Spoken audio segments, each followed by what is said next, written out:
Hello and welcome back to the channel. Today's episode is, as it says in the title, this is Brighouse Model Engineering Society's Treats and Trains Open Day, one of 6 they run throughout the year. I think it's 6, maybe 7, to raise funds to help the club keep running. The Treats and Trains, it's basically you go online, you book a 2-hour slot. There's a morning session which runs from 11 till 1 and an afternoon session that runs at 2 till 4. And you pay, you come on site, it's unlimited train rides. We have a clubhouse pavilion where we have the ladies in there preparing hot and cold drinks, sandwiches, cakes, ice creams, and just allowing people to come having a jolly good time in a very safe environment. We've got a large grassed area in the middle of the raised track area, which is perfect for picnics. So get your blankets out, get your tables and chairs out, sit around and enjoy the weather, as long as the weather is lovely. And this was a really lovely day. I was intending to find out people's names and what engines they were driving, because I'm bloody hopeless with names and I'm equally hopeless at remembering what engines are what. I'm getting better with names and engines, but it's going to take time. Hopefully next time I might take a pen and paper and write all this down. But I took my camera out towards the end of the first session and just basically try at getting clips of engines moving around the track. There's a few times when I was doing it standing up and I should have been crouched, and sometimes I was crouched a bit too long and my knees hurt. But it's all a learning experience, and hopefully I'll do a few more of these, and well, as long as they work, I'll do a few more of these. But I don't go there to drive trains, I go there to help. I'm not a big fan of driving trains, but I joined the club about a year and a half ago to give a little back. Because it's the local club to the steam workshop, and we've used the place for testing. We sometimes use some of the, well, I know we've definitely used their slip rollers in the workshop because they're bigger than what we've got. And it's a really good test track for us, actually. 7.25, 5-inch and 3.5-inch racetrack. It is a nice track. It's fairly local. 10-minute drive from the workshop. You're there.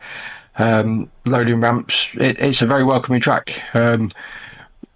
On this session, we also had a visiting locomotive. I think it's the first I've known a visiting locomotive at the track whilst I've been there. And this was a little bit different. This is a visit by Tom Ingle, a news presenter from BBC Look North, also a YouTuber. He loves trains, and him and his lad George came down with their Stafford for a play.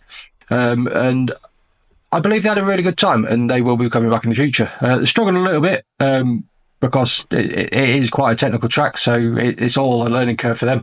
And I do believe they had a good time. Tom invited me to Great Central Railway. He does some media stuff down there, so he's invited me down for a guided tour, which I will be taking up. I'll drag the missus along as well. But yeah, this is a first of hopefully many of this style of video for me. And I hope you enjoy the video. And my bloody light's gone out. Gosh, need to figure these lights out.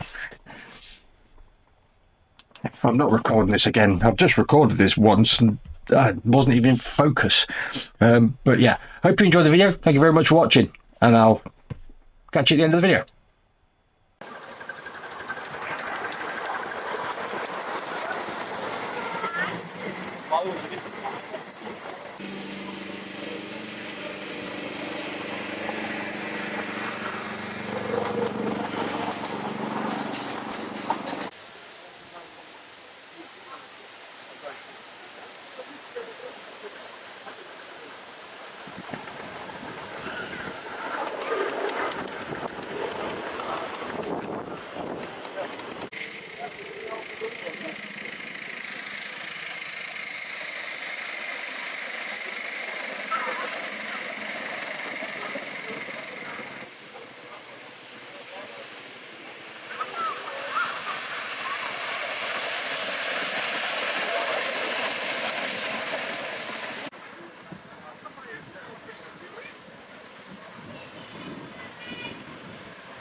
watch all morning.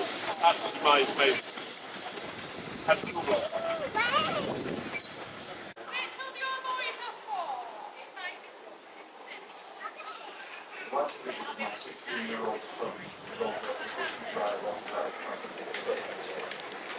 Let's just have a stop.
Yeah.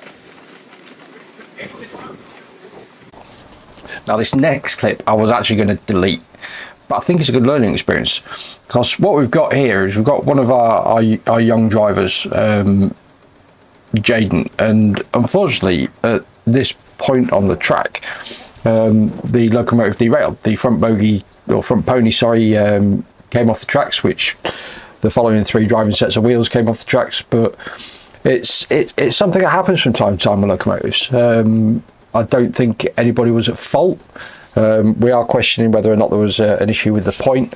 But yeah, we generally analyse every derailment to see why. And then we also watch every other train going across the same location for quite a few trains after that, just to see if there's any repeat occurrence. But yeah, I thought, I've got this one on camera, I might as well utilise this one. It's not like I'm going to get 250 quid off of you being framed, but it's worth sticking it in.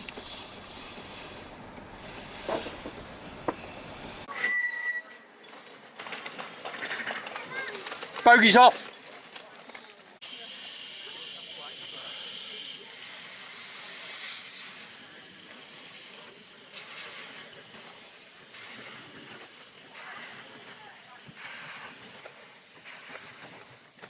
Come off on point. We're pressing the button and go back to main line. It should be on main line. Daniel, what's working?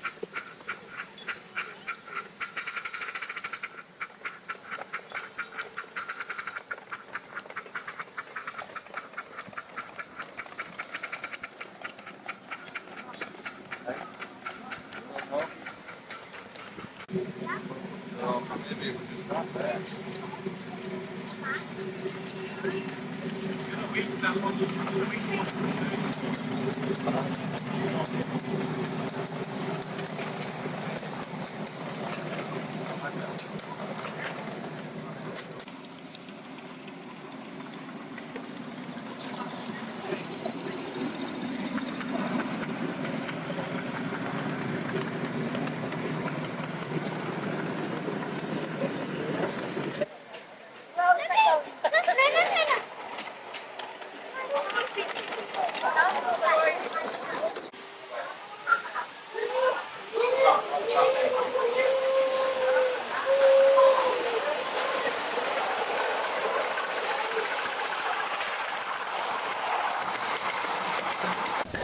Now that was only really a short clip really of the day. There's a total of like over 4 hours worth of running, and a lot of the time I didn't have the camera in my hand.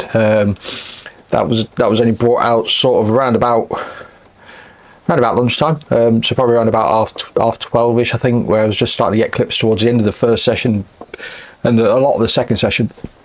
But it was more down to just having a play. I've decided in this world I'm going to be keeping a camera on me pretty much all the time, just so I'm not going to miss an opportunity. I missed the opportunity last Thursday. I was doing a steam test on a traction engine and I didn't have a camera with me, so I missed the opportunity to create a video there. So I'm going to work hard at making sure I keep the ability to create content.